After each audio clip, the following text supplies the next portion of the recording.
اللہ نعرہ تکبیر،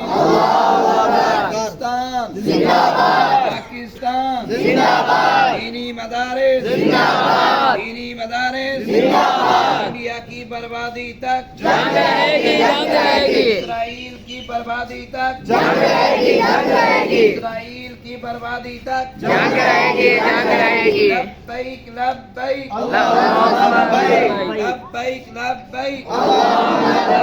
لبیک لبیک لبیک، سبیلنا سبیلنا الجہاد،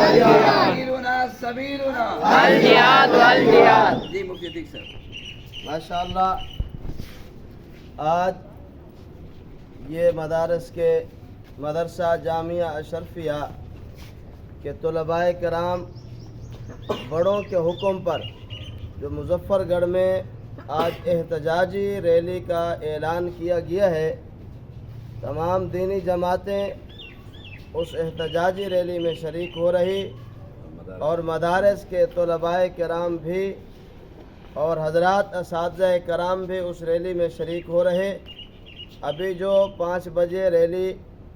ابھی سپورٹس گراؤنڈ سے کچہری چوک تک پہنچے گی اور یہ بھارت کی ظالمانہ جارحیت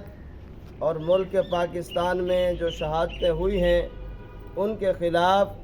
مسلمان اپنی طاقت اور قوت کا مظاہرہ کرنے کے لیے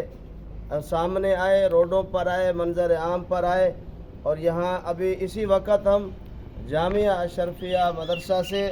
اس ریلی میں حضرات اساتذہ کرام، طلباء کرام، حضرت مولانا عبدالستار صاحب دامت برکاتہم اور اسی طرح جامعہ کے محترم حضرت صاحبزادہ قاری مطیع الرحمن صاحب کی قیادت میں ابھی ہمارا طلباء کرام اور اساتذہ کرام کا قافلہ ابھی پہنچے گا، اور اس میں استاذ مکرم استاد قاری الہی بخش صاحب اور استاد قاری ظہور احمد صاحب اور حافظ محمد عمر صاحب سارے حضرات ابھی ریلی میں شرکت کریں گے انشاءاللہ العزیز۔